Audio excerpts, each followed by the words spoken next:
안녕하십니까, 소마시네마입니다. 뭐 각자에게는 영화의 취향이 있는데요. 여러분들이 1년에 영화를 얼마나 보시는지 모르겠습니다. 저 같은 경우는 뭐 워낙 좋아해서 연간 뭐 한 100편 정도 보는 것 같습니다. 물론 뭐 요즘에는 그 OTT가 발달돼서 숫자로는 더 많이 보시는 분들도 많은데, 뭐 저 같은 경우에는 뭐 극장에서 한 80편 정도 보는 것 같아요. 자, 일단 뭐 그 그래서 이제 남들이 아무리 좋다고 그래도 본인이 싫은 영화가 있고, 뭐 그런데 좋아하는 선호하는 장르도 있고요. 제가 원더랜드라는 영화를 봤습니다. 김태용 감독의 작품이고요. 일단은 이 작품은 약간 지금은 뭐 약간 호불호가 좀 많이 갈리고 있는 영화 중에 한 편인데, 좋은 편도 있고 제가 볼 때, 그다음에 좀 약간 좀 아쉬운 면도 있고 뭐 그런 영화입니다. 일단은 뭐 캐스팅 자체는 굉장히 화려하고요. 이 작품은 사실은 이제 창고 영화라고 우리가 얘기하는데, 2021년도에 모든 촬영이 끝나고 이제 후반 작업까지 해서 이미 지금부터 한뭐 그래도 2년 이상은 개봉을 기다리고 있었던 것 같습니다. 코로나 시기랑 묶여가지고. 김태원 감독이고요. 사실 김태원 감독이 흥행에 성공한 영화가 맞냐 그런 건 좀 아닙니다. 그러니까 작품의 완성도가 항상 이제 높은 평가를 받았던 감독이로 꼽히고, 연출력도 좋은 감독이라고 할 수 있고요. 특히 이제 배우들의 연기를 뽑아내는데 뛰어나죠. 뭐 우리들에게는 탕웨이의 남편으로 더 많이 알려져 있습니다만. 자, 어쨌든 원더랜드의 이제 배우 라인업은 보통 이렇게 되고요. 맨 왼쪽에 있는 분이 이제 김태용 감독입니다. 이렇게 인터뷰 하시는 거 보면 굉장히 선하게 말씀하시는 것 같은데, 아마 뭐 이렇게 주변에 배우들의 인터뷰나 이런 걸 보면 되게 부드럽게 이 배우들의 이제 마음을 끌어당기는 매력 있는 감독이신 것 같아요. 자, 일단 하지만 이제 이 영화에 대한 평은 좀 생각보다는 높지 않습니다. 그러니까 일단 장르적으로 이 영화는 사실 이제 엄밀히 말해서 SF 영화에 가까운 영화라고 할 수 있겠고요. 그다음에 이제 이 김태훈 감독 특유의 관계에 대한 통찰이 일단 돋보이는 영화이긴 한데, SF적으로는 이제 완성도가 좀 부족하죠. 그러니까 뭐 우리가 하드 SF라고 얘기하는데, 이 영화에서의 중심은 사실은 이제 멜로드라마, 인간 대 인간과의 관계를 통찰하는 쪽에 쏠려 있습니다. 배경의 설정은 AI를 활용한 이제 이 망자, 돌아가신 분이나 아니면 망자 이후에 그 존재들이죠. 그래서 사실은 그 SF적인 부분들은 그런 통찰들이 이제 영화에 들어있지 않은 건 아닙니다. 그러면은 어떻게 보면 SF 영화의 좀 그런 장르적인 쪽에 보다도 좀 고찰이 들어간다고 할까요? 그런 통찰이 또 들어간다고 하는 면에서는 이 영화는 좀 SF적인 부분은 분명히 있습니다. 그래도 중심은 그 관계성에 대한 이야기라고 하는 면이 있고요. 어, 김태훈 감독이 아마 여태까지 영화들 중엔 제일 좋지 않은 편인 것 같습니다. 지금 이제 시네 21 기준으로 지금 뭐 보통 평균 5점 이하로 이제 나와 있으니까 5점이 이제 2.5개 정도의 별인데요. 그 전작들이 대부분 7점대였습니다. 이 김태형 감독이 민규동 감독과 함께 99년도에 여고괴담 두 번째 이야기를 연출하면서 이제 장편 영화 감독을 시작했고요. 그 다음에 이제 이 극영화 기준으로만 말씀드려보자면 가족의 탄생이 2006년도에 나왔습니다. 지금 보면 7.83 정도가 나왔죠. 그 다음에 이제 제가 사실 제일 좋아하는 영화도 가족의 탄생입니다. 어, 그다음에 만추가 이제 2011년도에 나왔습니다. 이 작품으로 탕웨이와 이제 인연을 맺게 되는 거죠. 자, 이렇게 해서 이 작품도 7.44였습니다. 굉장히 쓸쓸한 정서나 뭐 이런 면들이 되게 잘 돋보이는 영화였죠. 자, 그래서 일단은 이 영화 원더랜드의 이제 출연진들을 보면 이 영화 크게 세 가지 파트로 이렇게, 물론 순차적으로 이제 그 옴니버스식으로 에피소드 하나 끝나고가 아니라 피카레스크라고 해야 되나, 이렇게 부분 나오면서 이야기가 이제 같이 진행이 되면서 마지막에 합쳐집니다. 근데 그게 그 합치는 부분이 좀 느슨해서 그 부분에서는 좀 장르 완성도에 충분히 포만감을 주지 못하는 면이 있습니다. 어쨌든 이 영화에서 가장 핵심적이고 가장 많은 사람들에게 회자되는 에피소드는 이 바이리 탕웨이 배우가 연기하는 인물이죠. 그러니까 이게 중간에 영화의 이제 그 설정 부분이 끝나고 나서 바일이라고 그 한자로 하면 백리인데, 엄마의 성과 아버지의 성을 따서 그렇게 이름을 졌다고 하네요. 그 바일 캐릭터가 사망을 하고 자기의 어린 딸이 남아 있어서 그 어린 딸에게는 이제 자신이 죽었다는 사실을 숨기고 저렇게 이제 전화기를 통해서 소통을 하면서, 그러니까 딸은 아직 죽었다는 인식을 완벽하게 하고 있지 않은 거죠. 그리고 이제 그걸 지켜보고 이제 그 딸을 바이리의 딸을 돌보고 있는 게 이제 엄마, 이 바이리의 엄마입니다. 포기정 배우가 홍콩의 또 역시 유명한 배우예요.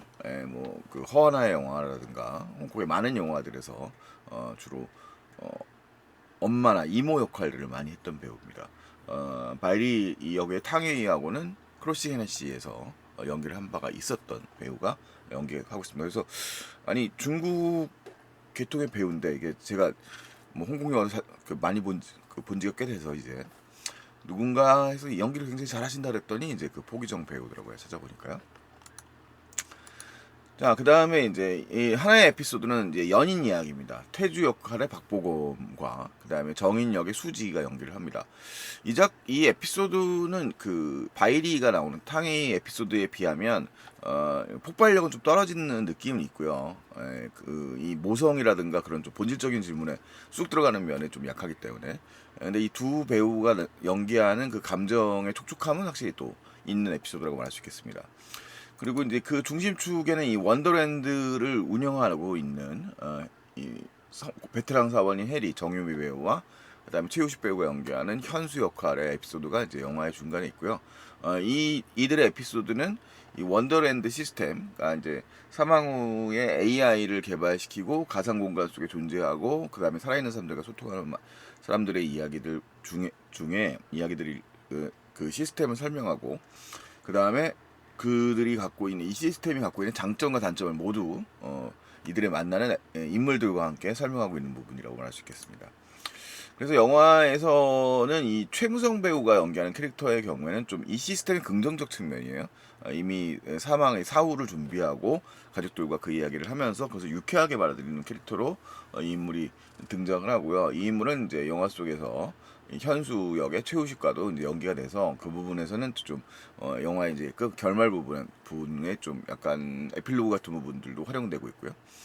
그 다음에 이 시스템의 이제 문제점 같은 경우를 보여주는 게 이제 탕준사 캐릭터와 성병수 캐릭터, 이제 할머니와 손자죠. 손자가 이미 그 일종의 사망을 하고 AI 캐릭터가 되는데 일종의 게임처럼 이 캐릭터가 각각의 AI이기 때문에 개성을 가지면서 뭔가를 계속 원할 수도 있는 거예요. 그러면 그걸 갖다가 이제 구매해서 이 할머니는 이제 계속 보내주는 중에 약간 예상 못한 행동들을 해가지고 놀라게 됩니다. 그러니까 이게 AI의 어떤 측면들, 그러니까 원래 오리지널 캐릭터와 또 다른다는 와는 좀 다른 지점들도 있다는 얘기고요. 그 부분에 대해서는 이제 해리가 역시 정미 배우가 한 캐릭터의 부모님들도 이제 등장하는데 그 부분에서 연기되고 있습니다. 공유 배우가 카메오로 출연하고 있는데 카메오라기보다는 좀 비중이 큽니다만 일종의 그 시스템의 NPC 시스템을 복구하고 하는 일종의 프로그램 같은 역할로 맺고 있어서 뭐 탕웨이 배우를 만난다거나 뭐 이런 장면들을 보실 수 있습니다. 자, 이 영화의 이제 시작점은 이렇게 연결되는 그런 시스템의 측면이라고 얘기할 수 있겠고요. 그 다음에 이제 이 지금 아까 시작점에 연결됐던 그 탕웨이 배우의 이 바이리가 이제 일종의 설정을 원래는 이제 뭐죠? 마케팅 담당인가요? 정확하게 이제 영화 본 지가 조금 며칠 지나가지고 벌써 까먹었는데 엽니다만 하여튼 그 AI 설정은 고고학자라는 설정을 가지고 있어서 어디 이제 사막 지역에서 유물을 탐사하고 있다라는 설정으로 일단은 자신이 이제 사망을 했지만 그 자신을 닮은 AI가 이렇게 됩니다. 그래서 여기 이제 나와 있는 설정들이 이제 앞부분에 이렇게 설명이 되는 거고요. 그래서 여기 이제 이 공간 속에서 바이리가 와 있는 거죠. 그래서 이 사람이 만나고 있는 건 이 AI는 자기 존재 자체가 이제 이 공간에 있다는 걸 자연스럽게 받아들이는 캐릭터로 나와 있는 겁니다. 그러니까 본인은 죽었다는 사실을 모르는 거죠. 그런 자의식은 없는 상태라고 이해하고 있는 상태라고 말할 수 있겠습니다. 여기서 이제 재밌는 캐릭터가 이제 그 이 맹목적으로 이 바이리가 살아있고 돌아올 거라고 믿는 어린 딸이 있고요.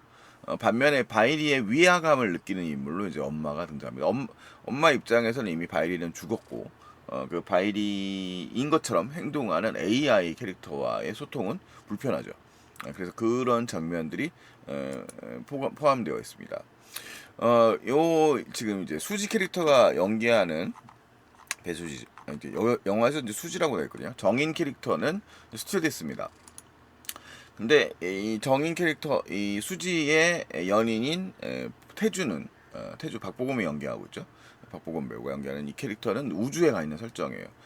이것은 이제 이 정인이, 이 태주가 어떤 상태로 돼 있냐면, 이런, 네, 이렇게 이제 소통을 하는데, 네, 네, 이렇게 이런 상태입니다.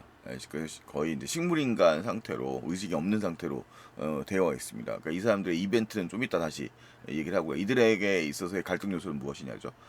영화의 이제 전반부에는 이들이 그 일종의 가상 연인입니다만, 매우 그 장거리 연애를 통해서 달콤한 사랑 노래를 부르는 장면까지 있을 정도로 좋은 관계를 유지하고 있는 이 태주와 해리를, 저기 뭐야, 태주와 정인을 보여줍니다.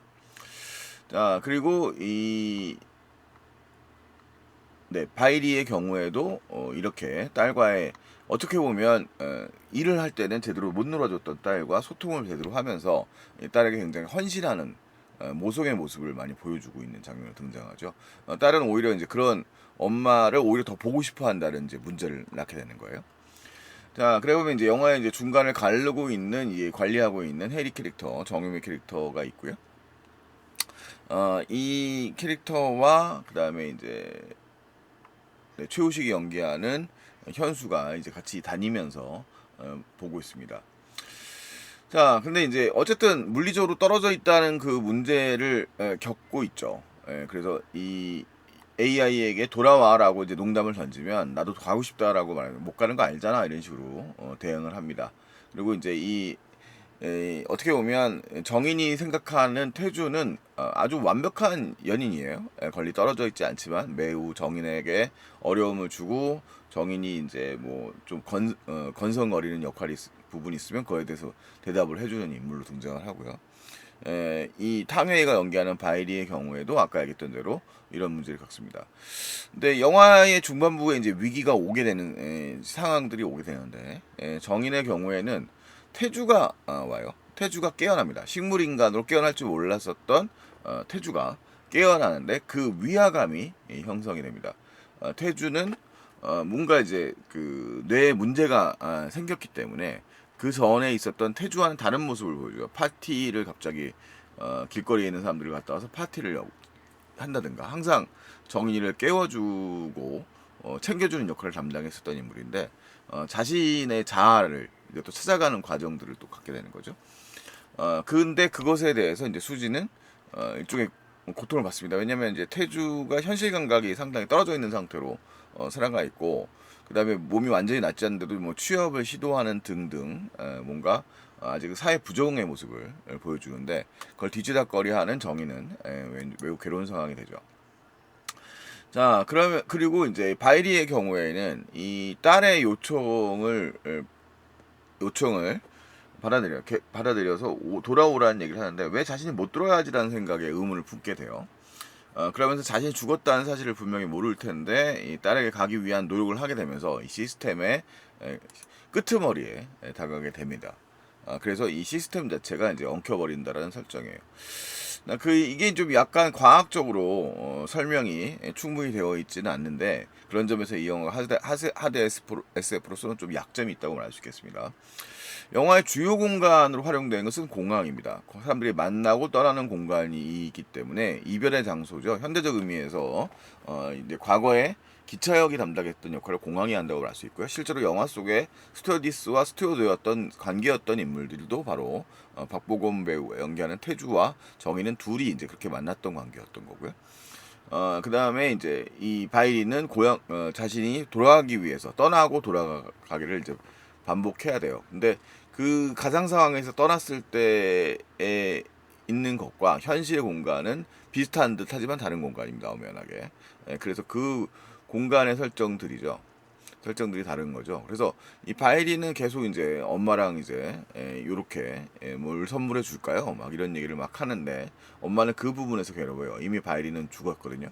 근데 그런 충격을 받아들이는 장면에서 이제 마침 이 고고학 현장이라고 설정되어 있는 공간에서 이 불타오르는 장면, 천막이 불타오르는 장면이 나옵니다. 자, 이들의 관계에서의 핵심은 이제 이 3대의 모녀 관계예요. 그래서 이 AI라고 하는 그 가상의 존재가 그것을 긍정적으로 받아들이고 있는 자녀, 딸. 하지만 현실은 죽었다는 사실을 받아들여야 되는 거죠. 그래서 이 영화의 결정적 장면에서 탕웨이는 그 사실을 깨닫게 자각하게 되고 그 사실을 자신의 딸에게 얘기하게 되는 장면이 나옵니다. 그리고 그것을 인정하자 이 엄마의 포기정의 역할을 하고 있는 이 인물도 그 사실을 수긍하고 오히려 AI가 된 바이리의 마음을 열게 되죠. 그러니까 원래는 그 위화감 때문에 이 손녀를 데리고서 고향으로 중국이죠. 고향으로 돌아가려고 했었습니다만 이 서비스를 종료해버리려고 했습니다만 그런 인정 그것에 할 수 있는 역할에 대한 확실한 이해들이 생기니까 그것들을 받아들이게 됩니다. 자, 이 영화는 전체적으로 상당히 이제 지금 보시는 것처럼 아름답게 찍혀 있어요. 환하게 생각보다 원더랜드라고 하는 공간은 죽음이라는 문제를 사실 다루고 있는 영화라고 할 수 있거든요. 그래서 이제 이 영화를 고레타 히로카즈의 원더풀 라이프와 좀 맞닿아 있는 영화라고 얘기할 수도 있는데 거기에 이제 SF적 설정이 좀 들어가 있다고 할 수 있습니다. 그래서 죽음 이후의 삶인데 엄연히 말하면 조금 차이가 있는 거죠. 왜냐하면 이 사람들은 이제 실제로 살고 있던 사람들은 죽었고 그들의 모든 여러 가지 데이터들을 수집하여서 AI를 구성해서 만들어냈다고 할 수 있는 존재들이라고 할 수 있기 때문에 엄연히 말하면 같은 존재가 아닙니다. 이 바이리의 AI는 바이리의 AI인 거죠. 바이리의 정신이 이식되었다는 것이지 그의 생명은 이미 끝나 있는 상태인 겁니다. 그래서 이 부분들이 이제 과연 흥미로운 주제라고 말할 수 있겠습니다. 만약 21세기에 우리들은 그것을 어떻게 받아들일 것인가라고 하는 주제들로 연결되는데 아쉽게도 이 영화는 이제 여러 가지 관계에 대한 측면을 집중해 보았을 때 훨씬 더 흥미로운 영화인 거지. 그런 SF적 설정들로 갔을 때 흥미로운 부분들은 없어집니다. 그래서 당연하게도 이 영화는 스릴러가 아니고요. 그들의 관계에 대한 이야기입니다. 그리고 그 관계의 회복에 대한 이야기죠.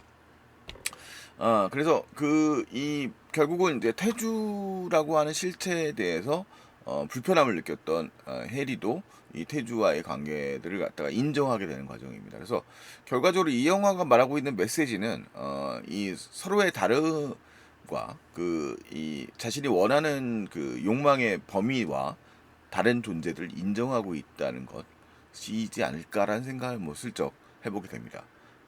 이 영화 자체의 경우도 물론 이 영화에도 하이라이트라고 할 수 있는 액션 시퀀스가 후반부에 작동을 하고 있습니다만 김태훈 감독이 그런데 크게 관심을 갖고 있는 사람의 생각은 사실 들지 않고요. 이 영화의 경우에는 이 멜로적 정서들, 이 사람들과의 인간관계에 대한 그런 믿음이라고 해서 AI라고 해서 크게 달라지진 않을 수 있다라고 하는 얘기들이 돼요. 그러니까 이 영화에서 슬쩍 지나가는 에피소드 중에서 탕준상이 나왔던 할머니와 이 손자의 관계, 그러니까 이미 죽은 손자와 그것을 안타까워하는 할머니의 관계 속에 들의 모습. 그 다음에 이 분들은 이제 이열 배우는 이제 이미 돌아가셨죠. 이열 배우와 강혜신 배우가 연기하는 이 해리의 캐릭터 정유미 배우의 부모님은 일찍 돌아가신 걸로 설정되어 있어요. 근데 그에 대해서 언급을 할 때 이 리셋을 한번 하게 되면 내가 알고 있는 사람, 그러니까 여기서 이제 영화 속에서 이 바이리그 탕웨이 배우가 이제 어떻게 보면 시스템의 위기를 가져오기 때문에 왜냐하면 자기가 자각을 하고 시스템을 벗어나려고 하는 시도들을 하기 때문에 문제가 생길 때 리셋의 문제를 이제 최우식 배우가 이제 얘기를 한단 말이죠. 근데 그것에 대해서 정유 배우의 답변이 이제 자기도 리셋의 과정을 거쳤는데 그 아빠 엄마가 자기가 알고 있던 아빠 엄마랑 다른 존재라고 하는 거죠. 그러니까 삶의 형태의 궤적이라고 하는 것을 겪어온 시간과 소통의 시간들이 쌓였을 때 우리가 알고 있는 캐릭터가 형성된다고 말할 수 있는 거라고 하겠습니다. 그래서 그런 지점들이 이제 이 원더랜드가 보여주는 여러 가지 통찰들 중에서 흥미로운 지점이라고 말할 수 있고요. 그러니까 인간이 가져오고 있는 그런 역사, 각각의 개인의 역사들이 쌓여 있을 때 진정한 관계에 의미가 있다라고 할 수 있는 거죠. 그러니까 어떻게 보면 이 수지 캐릭터가 여겼던 그 이 가상 속에 있는 태주라고 하는 인물은 우주 속에서 수지가 원했던 역할을 연기하던 인물이었는데, 정작 깨어나서 움직이는 태주는 수지가 원했던 캐릭터는 아니었던 거예요. 근데 그것을 이해해가는 과정들이 분명히 필요하다는 그런 좀 통찰들 같은 것이 이 영화에 보편적이지만 담겨 있는 게 아닌가 싶습니다. 그래서 조금은 이 SF라고 하는 요소들을 부족한 부분들이 있겠지만, 그래도 원더랜드의 흥미로운 지점들은 뭐 김태원 감독이 워낙 그 배우들의 연기를 뽑아내는 데 있어서만큼은 특출난 능력을 보여주고 있고요. 이 영화에서도 탕웨이 배우가 연기하는 바이리 캐릭터의 연기는 뭐 상당히 뛰어납니다. 뭐 뿐만 아니라 에피소드 자체의 매력은 조금 떨어지는 면이 있습니다만, 배수지 배우와 박보검 배우가 연기하는 캐릭터들의 그 눈망울 같은 것들, 그런 어떤 절절한 감정과 절망감 같은 것들 표현들이 매우 뛰어난 영화라서 배우들이 연기를 보는 재미가 가장 두드러진 영화이지 않을까. 김태용의 영화에선 적어도 배우들이 연기에 거의 최상의 것을 뽑아낸다고 말할 수 있을 것 같습니다. 전체적인 각 소재라든가 구성에 있어서의 좀 임팩트가 좀 약하다 뿐인 거지. 뭐 같이 간 가족들 뭐 경우에는 이 영화를 매우 울면서 봤고, 뭐 사실 저도 영화 후반부에서 눈물이 나더라고요. 그래서 사실은 뭐 또 매력이 없는 영화라고 말하기 사실 좀 어렵다. 뭐 제가 뽑은 뭐 아주 좋은 영화다, 이 올해의 걸작이다, 이건 아니고요. 어쨌든 김태용의 영화 중에서 가족의 탄생만큼 만추만큼의 임팩트는 없지만 그래도 꽤 흥미로운 구석이 많은 영화였다는 생각이 들어서 여러분들도 원더랜드를 한번 또 만나보시는 것도 나쁘진 않을 것 같습니다. 나중에 뭐 OTT에서라도 보시면 좋을 것 같네요. 뭐 이게 사실 좀 보고서 리뷰를 보고 한 3, 4일 지난 다음에 좀 여건이 그래서 좀 늦게 하게 됐는데, 그런 면에서 조금 제 설명이 좀 부족할 수 있는 부분이 많겠습니다만, 뭐 여러분들이 직접 보시는 게 제일 좋지 않을까 싶네요. 자, 원더랜드 이 정도로 그냥 오늘은 마무리하겠습니다. 다음에 또 다른 작품으로 찾아뵙겠습니다. 안녕히 계십시오.